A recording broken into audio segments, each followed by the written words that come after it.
네, 안녕하세요. 반갑습니다. 동동이 형입니다. 자, 오늘은 캔들에 대한 이야기를 좀 해볼까 합니다. 근데 그냥 단순히 알파벳 A, B, C, D를 공책에 따라 적으세요 하는 그런 형식적인 캔들에 대한 내용이 아니고요. 실제로 주식 매매를 할 때 실전에 필요한 내용들만 사사삭 골라서 이야기를 해볼까 합니다. 자, 여기 지금 하나하나 막대가 하나씩 있는데 우리가 이걸 이제 캔들이라고 부릅니다. 뭐 촛대라고 이야기하죠. 영어로. 근데 이 캔들을 보면서 우리가 그날 그날 하루에 그 에너지 그리고 앞으로 얘가 어떤 식으로 주가가 움직일까라는 거를 나름 이제 예측할 수 있는 하나의 이제 힌트로 삼아서 우리가 매매를 하는 경우가 많습니다. 자, 서린 바이오 같은 경우에 자, 상한가가 나와 있는 굉장히 큰 이 장대 양봉이 있죠. 빨간색 우리 흔히 이제 양봉이라 합니다. 양봉이라 하는 이유는 자, 밑에서부터 쫙 올려서 시초가에 쫙 올려서 종가에 이렇게 시초가보다 높게 이렇게 형성되고 마무리되면 이거는 이제 양봉입니다. 그러나 반대로 시초가가 이제 여기서 시작해서 16,000원 시작해서 조금 오르는 것 같다가 쭉 미끄러 떨어지면서 시초가부터 보다 낮게 종가가 마지막 형성 가격이 형성되면은 이거를 이제 우리는 음봉이구나라고 이야기합니다. 이제 요런 거 정도는 우리가 이제 알 수 있을 것 같습니다. 자, 그러면은 우리는 양봉에 사야 될까요? 음봉에 사야 될까요? 자, 우리가 고민을 많이 하죠. 이렇게 단순하게 이렇게 한 달치 혹은 일주일치의 이 캔들의 그 흐름을 보면서 파동을 보면서는 그 어디쯤에서 사야 되고 좀 팔아야 될까를 예측하기는 상당히 어렵습니다. 이전에 흘러왔던 과거의 어떤 흐름들을 같이 보면서 우리가 매매를 해야 되는데요. 자, 이것도 마찬가지예요. 오늘 같은 경우에 그러니까 금요일자에 마지막에 이제 종가가 형성된 자리는 이런 자리예요. 근데 자, 아침에 여기서 이제 시작했어요. 여기서 아침에 장이 시작해서 자, 밑으로 좀 눌렸다가 이 아래 꼬리까지 쭉 눌렸다가 올립니다. 그리고 쭉 42,750원까지 올렸다가 그리고 종가는 37,800원까지 떨어지면서 마무리가 되었습니다. 근데 이게 일봉인데 사실 분봉으로 이제 쪼개서 보면 이게 어떤 흐름인지 조금 더 디테일하게 볼 수 있는 거죠. 예를 들어서 이제 5분봉으로 한번 보도록 하겠습니다. 자, 이렇게 한번 보면요.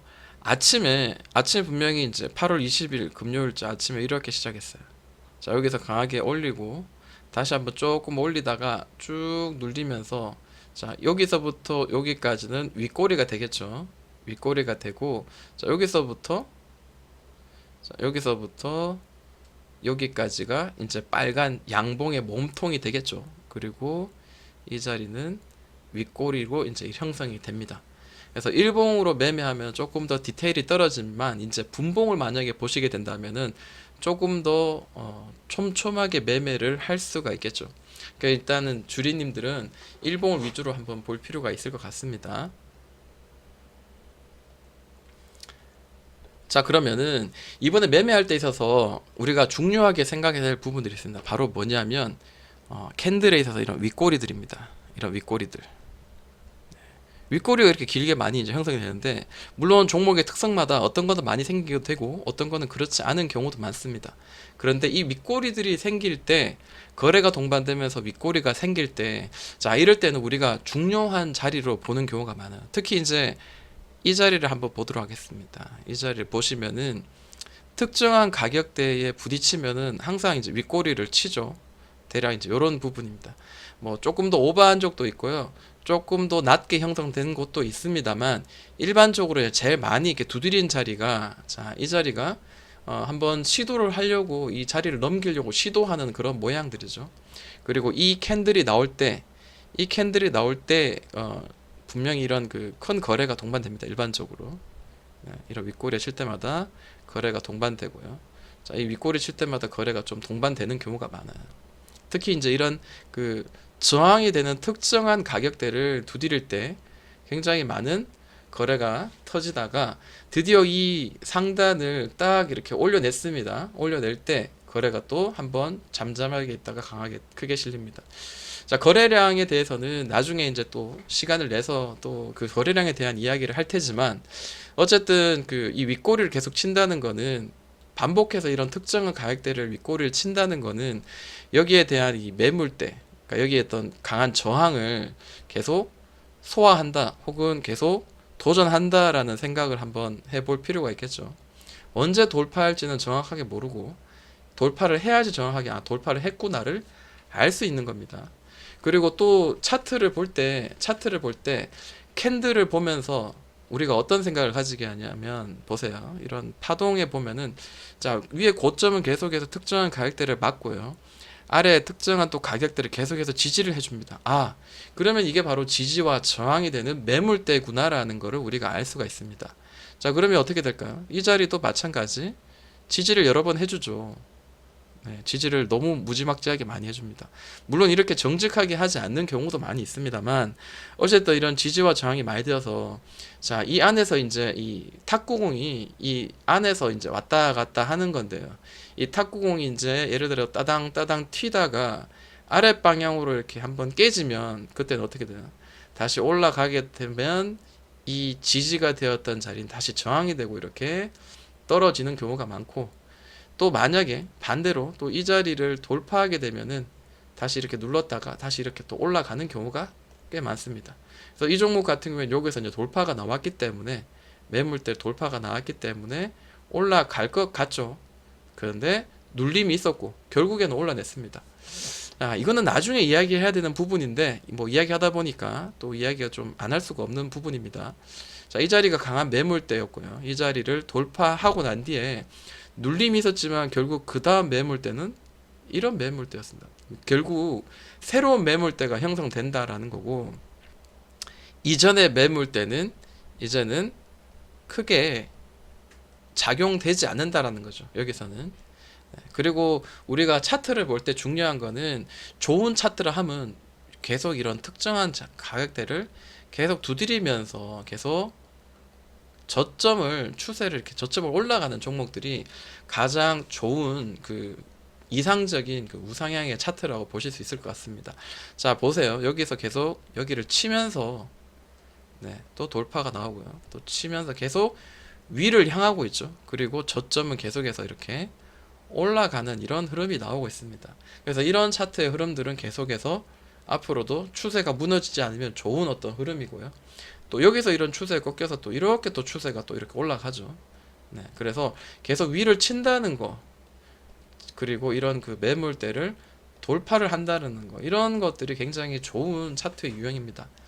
반대로 밑으로 계속 이렇게 치면서 또 이렇게 치고 이렇게 떨어지는 반대로 이렇게 움직이는 이런 종목들은 어떻게 해요? 우리가 조심을 해야 되겠죠. 다시 바닥을 뒤져서 다시 우상향을 만들 때까지 기다렸다가 매매를 해야 된다라는 거죠. 예를 들어서 이제 우수 AMS라는 종목이 예전에 큰 상승을 만들었습니다. 자, 가까이서 보도록 할게요. 이 종목이 여기서 상한가를 크게 주고 난 뒤에 쭉 눌렀다가 특정한 가격의 매물대를 무지막지하게 두드렸던 그런 기억이 있습니다. 자, 캔들은 이제 이야기를 드렸으니까 대략 캔들의 움직임은 알 수 있으실 것 같고요.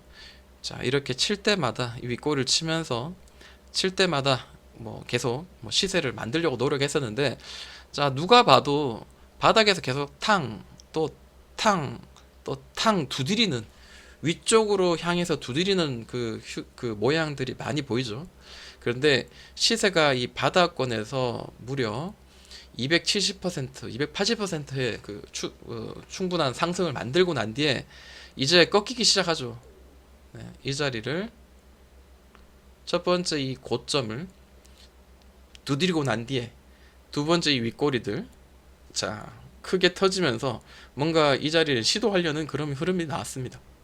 근데 이 자리를 올려내지 못하고 이 바닥권도 자 이렇게 지금 핑퐁 게임을 하고 있죠. 그래서 누군가는 위로 올라가든지 밑으로 올라가든 둘 중에 하나가 이루어져야 되는데 밑이 깨진 거죠. 그러면 지지와 저항이 많이 되었던 이 자리는 맞고 다시 저항이 될 확률이 있습니다. 물론 여기서 이 종목을 이끌고 있는 돈이 많은 그 세력의 주체가 돈을 많이 써서 여기를 끌어올린다면 그리고 호재를 가지고 이 종목을 끌어올린다면 다시 올라갈 수 있습니다. 그러나 이 종목 지금 꺾여 있는 상태죠. 자, 이런 식으로 한번 선을 그어서 조금 더 이해를 돕도록 하겠습니다. 면은 일반적으로 올라갈 수 있지만 이런 종목들은 이까지 이렇게 추세를 만들면서 내려갈 가능성은 지금으로선 조금 더 열려 있는 그런 모양새라는 거죠. 자, 캔들이 이렇게 확 꺾입니다. 이렇게 확 꺾이는 이런 하락 파동, 하한가가 나왔을 때는 여러 가지가 있습니다. 표면적으로는 누군가가 큰 돈을 많이 가지고 있는 거를 던져서 수익을 청산하면서 거래가 굉장히 캔들이 굉장히 하한가로 나온 거, 강하게 이제 눌렸던 이런 내용들의 모습을 보여준 것 같고요. 그리고 또 다시 한번 더 이렇게 눌러집니다. 그런데 자, 이런 것들이 때로는 이제 또 주식 매매함에 있어서 이렇게 확 이틀 만에도 고점 대비, 예를 들어서 고점 대비 마이너스 40% 혹은 30%까지 2, 3일 만에 훅 누른다면 여기서는 이제 단기적으로 이제 반등하는, 그러니까 예를 들어서 이제 탁구공을 바닥에 던졌을 때 높은 데서 던질수록 맞고 기술적으로 바닥 맞고 반등 한번 튈 수 있죠. 그렇지만 얘가 이 고점까지 다시 올라가는 게 아니죠. 기술적인 반등이죠. 퉁 이렇게 공이 한번 튀는 이런 자리만 골라서 공략하시는 또 기법을 가지고 매매를 하시는 분들도 있습니다. 네. 그래서 요런 자리들 아주 짧게 수익을 내시는 분도 많이 있어요. 그러니까 각자의 어떤 매매 방법을 가지고 매매를 하시는 게 또 수익을 낼 수 있는 또 하나의 어떤 좋은 방법이겠죠. 자, 오늘은 뭐 캔들 이야기를 했고요. 그리고 여러분들 아시다시피 이제 지지와 저항에 대한 이야기를 했습니다. 자, 다음 시간에는 좀 더 이제 캔들에다가 지지와 저항, 그리고 추세, 상승 추세, 횡보, 하락 추세, 그리고 상승의 이제 파동, 2파동, 3파동에 대한 내용, 이평선 거래량에 대해서 한번 이야기를 나눠보도록 하겠습니다. 자, 여기까지 동동이 형아였습니다.